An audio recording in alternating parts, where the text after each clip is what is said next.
Bahagyang bumaba ang inflation rate sa Canada para sa buwan ng Hunyo.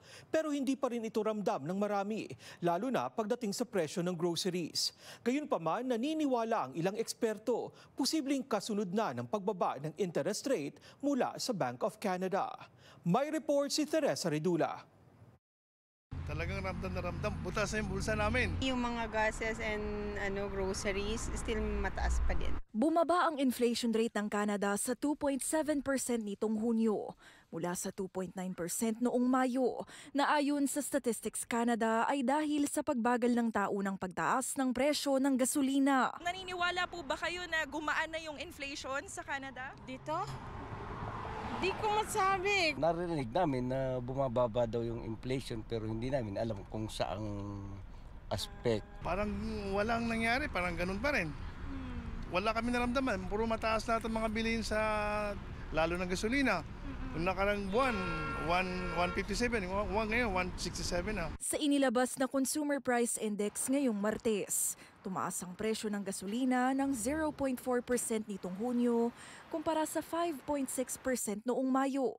Isa ring dahilan sa pagbaba ng inflation rate ang mas bumabang demand para sa durable goods tulad ng sasakyan at furniture. Dahil mataas ang rate of interest pa rin, nasa 4.7 to 5%, makikita natin na nakaka-apekto ito sa demand doon sa mga durable goods. Kasi yung durable goods, yan yung mga produkto na kailangan mong gamitan ng credit card. These are big purchases. Kailangan mong utangin bago mo gabili yung mga yan. Gayunpaman, patuloy pa ring umaaray ang mga Canadians pagdating sa groceries. 2.1% ang itinaas nito noong Hunyo kumpara sa 1.5% noong Mayo. Pero kung ikukumpara ito sa 2021, tumaas ito ng 21.9%.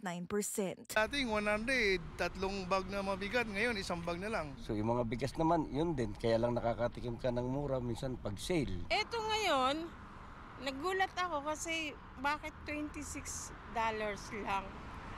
Hindi ako used sa ganong presyo. Mabuting balita naman ang bagong inflation numbers para sa Minister of Finance. What that means is for 6 months in a row, inflation in Canada has now been within the Bank of Canada's target range, and wages have now outpaced inflation for 17 months in a row. Sa paglapit ng inflation rate sa target nitong 2%, inaabangan na ang iaanunsyong bagong interest rate mula Bank of Canada sa susunod na linggo.